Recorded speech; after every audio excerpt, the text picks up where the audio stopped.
बिस्मिल्लाहिर्रहमानिर्रहीम। अस्सलाम वालेकुम मोअज़्ज़ज़ व्यूअर्स। किसानों का भाई, किसानों का साथी, किसान दोस्त आपको खुशामदीद कहता है।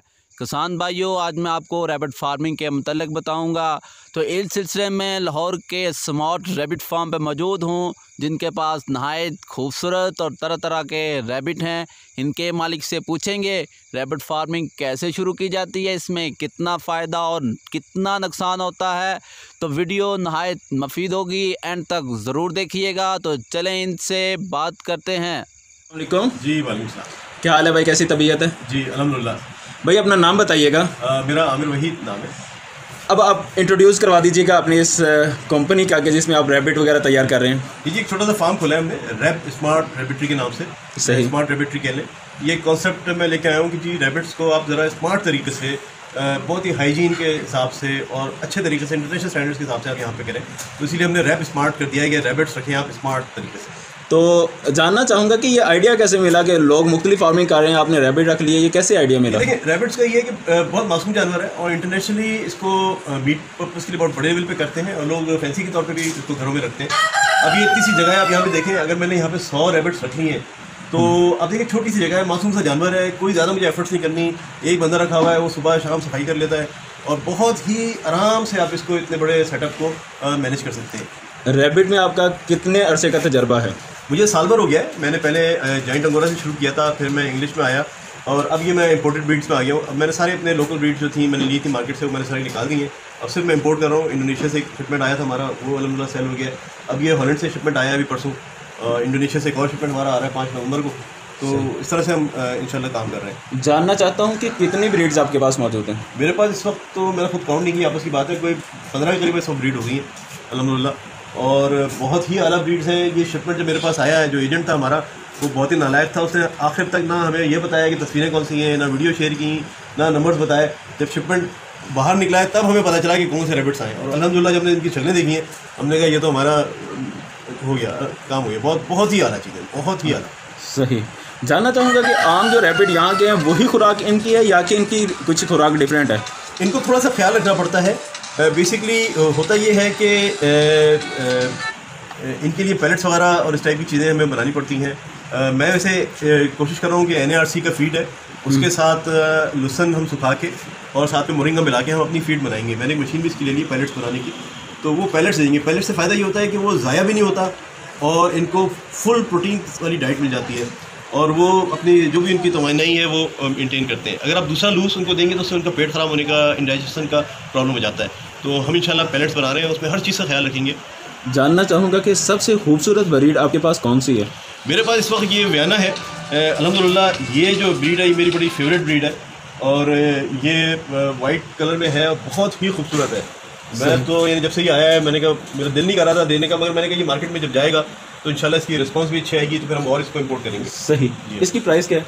ये तकरीबन 80,000 का हम पर पीस दे रहे हैं और ये बहुत ही नॉर्मल हमने अपना मार्जिन रखा है, यकीन करें। आप ज़्यादातर इंपोर्टेड जो रैबिट्स हैं उन पे आप तवज्जो दे रहे हैं, तो यहाँ का इन्वायरमेंट इंपोर्टेड रैबिट्स के लिए ठीक है क्या? जी देखिए, मैं अब ये लाहौर में कर रहा हूँ अल्हम्दुलिल्लाह। मैं कराची से शिफ्ट हुआ था लाहौर और मैं इन्हीं वजह से हुआ था कि लाहौर में सराउंडिंग में अपॉर्चुनिटीज़ हैं कि आप इस तरह काम कर सकते हैं। ये लाहौर में हमने सेटअप बनाया है और इस सारे इंपोर्टेड रैबिट्स हैं। अभी समझ लें हम अक्टूबर में खड़े हैं, अक्टूबर से लेके मई तक तो कोई इशू नहीं है। जून, जुलाई, अगस्त और सितंबर 4 महीने हमें गर्मी होगी, हब्स होगा, हम AC लगा देंगे, ठीक है। इनके मुझे अगर 2 फीमेल ने या 3 फीमेल बच्चे दे दिए महीने में तो मेरी पूरी कॉस्ट जो इलेक्ट्रिसिटी की निकल आएगी। सर, पाकिस्तान में मॉडर्न रैबिट फार्मिंग करना एक मुश्किल अमल समझा जाता है। शुरू करने से पहले इसकी तरबियत, ट्रेनिंग या तजर्बा कहाँ से हासिल किया जाए? देखिए जी, हमने तो अपना फार्म ओपन रखा हुआ है, यहाँ पे 24/7 लोग अवेलेबल हैं, फ़ोन भी लग गया इंशाल्लाह, यानी इंटरनेट भी यहाँ पे है।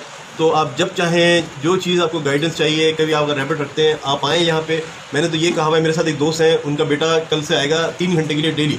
वो कह रहे हैं जी मैं आके यहाँ पे 15 दिन अपने बेटे को यहाँ पे सिखाऊंगा, उसके बाद मैं ले जाऊँगा। मैंने कहा ठीक है। इससे पहले हमने एक फार्मर हैं, उनके 12 रैबिट्स रखे थे, मेरे साथ अली राशिद होते, तो वो लेके आए थे, तो उन्होंने पूरा महीना रैबिट्स रखे हैं यहाँ पे। बंदा अपना ला के रखा है यहाँ पे, जब बंदा ट्रेंड हो गया तो फिर वो ले गए अपने और उन्होंने अपना सेटअप लगा दिया। कोई चार्ज नहीं कर रहे हैं उससे, सारी चीज़ों का कोई चार्ज नहीं कर रहे हैं। सही। ज़्यादा से ज़्यादा कितना दर्जा हरारत ये बर्दाश्त कर लेते हैं? इनका वैसे आइडियली 28 डिग्रीज होता है, 28 to 30 डिग्रीज, मगर मैंने घर पे रखे थे 35 पे भी, मगर थोड़ी ज़्यादा हो जाती है। अगर आप मेंटेन कर लें तो ज़्यादा अच्छा है। इनमें आने वाली बीमारियाँ कौन कौन सी होती हैं? इनमें जो है बेसिकली असल इनकी जो होती है वो पेट ख़राब होता है, और जब पेट ख़राब होता है तो विद इन फ्यू आवर्स जो है इसकी डेथ हो जाती है। तो वो एक नज़र रखनी पड़ती है इनको कि भाई किसी का पेट ख़राब है तो फ़ौरन आपको पता चल जाना चाहिए और उसको ट्रीट कर लें। अच्छा, ये भी सुनने में आया कि ये जो अंगूरा है इसकी जो ऊन है ऊपर की ये सेल होती है, तो क्या रेट होता है इसका? एक्चुअली अभी तक पाकिस्तान में जो अंगूरा आया है ना वो इतनी हाई क्वालिटी का नहीं है कि उसकी ब्रीड इसकी जो वूल है वो सेल हो पाए, तो डिमांड ज़रूर है। तो मैंने भी शुरू में रखे थे अंगूरा, मगर मुझे उसमें वूल ज़्यादा नज़र नहीं है। तो फिर मैंने ये किया कि मैंने कहा इंग्लिश पे काम करना चाहिए। इंग्लिश मैंने इंडोनेशिया से पूरा शिपमेंट लेके आया हूँ, मैं दूसरा शिपमेंट हमारा 5 को आ रहा है। इंग्लिश में इसकी वूल की क्वालिटी भी अच्छी है, वूल की लेंथ भी अच्छी है, और इंग्लिश में माशाल्लाह आप यकीन करें शिपमेंट आया हमारा 4 महीने में पूरा शिपमेंट निकल गया, 4 घंटे में पूरा शिपमेंट निकल गया। इतनी तेज़ी में लोगों ने आके लिया है, बड़ी डिमांड है, तो उसको आप कर सकते हैं। सर अपने मॉडर्न रैबिट फार्म पे अपने रैबिट्स की सुबह से लेकर शाम तक की रूटीन बता दीजिएगा। जी, सुबह बेसिकली इनको हम ऐसे दाना वगैरह दाते हैं सूखा, और साथ में पानी वगैरह हम चेंज कर देते हैं सारा। फिर हमारा पूरा ये क्लीनिंग होती है, इनकी सारी ट्रे वगैरह और सफाई करते हैं। इसके बाद इनको फिर हम हटा लेते हैं दाना 2 घंटे के बाद। फिर ये इनको रेस्ट पूरा दिन देते हैं तकरीबन। इसके बाद शाम में फिर दोबारा इसी तरह से हम इनको दाना वगैरह डाल देते हैं और बस छोड़ देते हैं। सर दाने की कोई मिकदार रखी जाती है कि अंदाज़न ही? तकरीबन 150 से 170 ग्राम्स के हिसाब से पर रैबिट का होता है, तो वो हम तकरीबन तो एक रैबिट पे रोज़ाना का खर्चा कभी निकाला है? मैंने रफली निकाला था, 5 रुपये आता है, 5 से 7 रुपये आता है, ज़्यादा नहीं आता। अच्छा, आपके पास तो मुख्तलिफ अक़साम है, लेकिन इनमें से मशहूर अक़साम के नाम बता दीजिए। मशहूर तो जैसे फ्लेमिश में है, जॉइंट फ्लेमिश है, इंग्लिश अंगोरा है, लॉप्स होते हैं, हॉलैंड के लॉप्स हैं, एक कैलिफोर्नियन में है, और ये जो है क्या नाम है नेदरलैंड डॉफ्स हैं। तो ये है हॉटॉट है, काफ़ी फेवरेट होता है लोगों का, बड़ा खूबसूरत सा है, बहुत छोटा सा होता है। मेरे पास ये एक हॉटॉट का है जो कि जॉइंट हॉटॉट है, बड़े साइज़ में है, ये वाइट कलर में। ये पहली बार पाकिस्तान में आया है, ये इससे पहले नहीं आया। वो होता है डॉफ हॉटॉट जो नॉर्मली काफ़ी मशहूर है लोगों में। सर इन तमाम रैबिट ब्रीड्स को क्या एक ही तरह से ट्रीट किया जाता है कि हर रैबिट टू रैबिट इनकी केयर की जाती है? नहीं जी, ये कोई इसमें डिफरेंस नहीं है, सारों का तकरीबन एक ही तरीका है रखने का। सिर्फ ये होता है कि जो वूल वाले होते हैं उनको आपको वूल काटना होता है, खास समय गर्मियों में। अगर आप बल्कि साल में 3 बार इनको काट सकते हैं, वो भी आपके काम ही आएगा अगर तरीके से आप उसको शेडिंग करके रखें और उसको आप या तो थ्रेड बनाएं या उसको फिर आगे वूल वगैरह के तरीके से यूज़ करें प्रॉपर। पाकिस्तान में ऐसा रैबिट की बीमारियां एक मुअम्मा समझी जाती हैं, इनकी प्रॉपर ट्रीटमेंट का इंतजाम नहीं समझा जाता। क्या कहेंगे इसमें कितनी टेक्निकलिटीज़ या डिफ़िकल्टीज़ हैं? नहीं जी, कोई इसमें नहीं है, मैं अल्हम्दुलिल्लाह कर रहा हूँ, कोई नॉलेज नहीं है। मैं फुल टाइम जॉब भी कर रहा हूँ, ये साइड में मैंने शुरू किया हुआ है। मैं सिर्फ सैटरडे संडे आता हूँ यहाँ पे, मेरे अपने बंदे हैं माशाल्लाह, बहुत अच्छे हैं, सब ख्याल रखते हैं और आराम से हो रहा है। जो दवाइयाँ होती हैं वो बच्चों को नॉर्मली जो दवाइयाँ देते हैं उसी टाइप की दवाइयाँ होती हैं। अगर जिसको नहीं भी आता तो 1 महीने में सीख जाता है, तो कोई ऐसी बात नहीं है। इसका वैक्सीनेशन शेड्यूल भी बता दें। इसमें नॉर्मली वैक्सीनेशन का ये होता है कि एवामेट्रिक की वैक्सीन आती है, इसमें बेसिकली एलर्जी वगैरह हो जाती है, तो उस वक्त लगाते हैं। वैसे कोई रेगुलर शेड्यूल नहीं है इनका। सर इन रैबिट्स की कीमतें कम से कम और ज़्यादा से ज़्यादा क्या होती हैं? देखिए, जो जैसे जॉइंट अंगोरा वगैरह है तो वो आपको पर पीस समझ लें कि 20,000 से लेके और यानी अच्छी ब्रीड होगी 30,000 की रेंज में मिल जाता है। इंग्लिश जो होता है वो अगर अच्छी ब्रीड है तो वो यानी 50,000 से लेके वो 70-75,000 तक का भी मिल जाता है। पेडिग्री जो होती है वो तो 1-1 लाख के एक रैबिट होता है। सर आपने करोड़ों रुपए लगा दिए, पाकिस्तान के स्मॉल फार्मर इतनी बड़ी इन्वेस्टमेंट नहीं रखते, वो छोटे पैमाने पे करके इससे पैसे कैसे कमा सकते हैं? देखिए जी, मैंने इसलिए लगाए कि मैं छोटे फार्मर्स को सपोर्ट करूँ। Very good. और अल्हम्दुलिल्लाह देखिए, अब हम बच्चे लेंगे इनके, या जो लोग हमसे लेके जा रहे हैं, ख़रीद के लेके जा रहे हैं, वो बच्चे बेचेंगे, तो ऐसा ऐसा इनके सारी ब्रीड जब मार्केट में जाएगी तो वो बहुत सस्ती ब्रीड जाएगी। तो अभी तो मैं इमीडिएटली तो नहीं कहूँगा कि मैं आम फार्मर को सपोर्ट कर रहा हूँ, मगर इन रैबिट्स की वजह से इंशाल्लाह उनको सस्ते दामों में रैबिट्स अवेलेबल हो जाएंगे। 1 साल के बाद शायद इससे आधी प्राइस में हो, 2 साल के बाद उससे और आधी प्राइस में हो। एक सादा फार्मर जो है वो इंपोर्ट करने का तरीका नहीं जानता, वो क्या करें, इनको कहाँ से खरीदे? देखिए जी, हम यही कर रहे हैं, इंपोर्ट इसलिए कर रहे हैं। अल्हम्दुलिल्लाह हमने प्लान किया कि हर महीने हम 3 शिपमेंट लेके आएंगे और जितनी भी प्राइस हमारी हो सकती है कम हम करेंगे।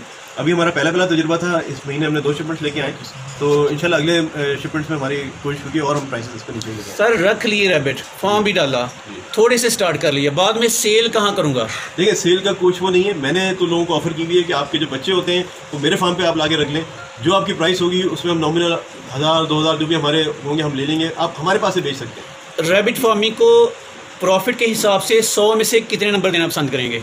जी, मैं तो 200 नंबर देना पसंद करूँगा क्योंकि अल्हम्दुलिल्लाह बहुत प्रॉफिटेबल है। अच्छा सर, जो भी रैबिट लेता है वो इस तरह की कोई भी फार्मिंग कर रहा है उसका यही होता है कि यार इसको आगे बढ़ाया जाए, तो इसकी ब्रीड लेनी होती है, लेकिन आम फार्मर नहीं जानता कि कैसे कैसे क्या क्या एहतियातें, कुछ एहतियातें बताते हैं कि इसकी ब्रीड लेने में क्या क्या एहतियातें। देखिए इसकी ये होता है कि ये जो रैबिट्स हैं जो फार्मिंग के लिए रखते हैं, इनको मेल फीमेल को आप साथ नहीं रखते।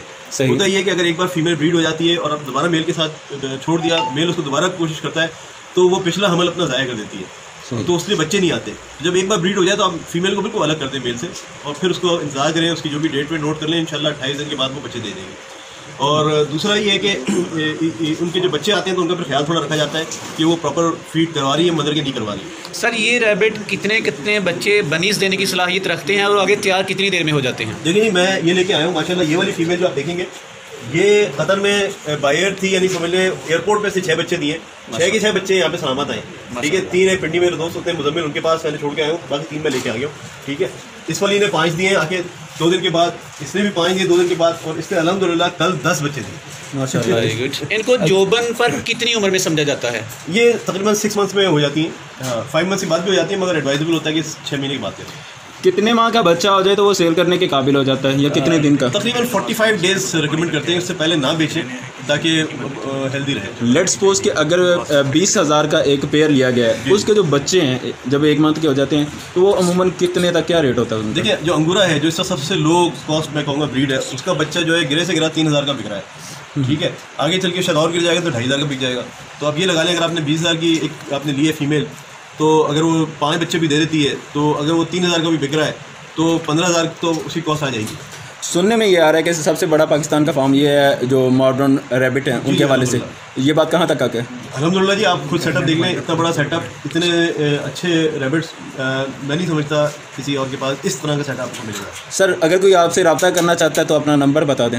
मेरा नंबर मैं शेयर कर लेता हूँ, चलें स्क्रीन पे हम लगा देंगे, और लोकेशन भी बता दें अगर कोई। ये बेदिया रोड पर है, यहाँ पे अगर आप आएंगे, यहाँ पर करीबी एक ब्रावो के नाम से शोरूम है यूनाइटेड मोटर्स का, उसके साथ लाहौर में।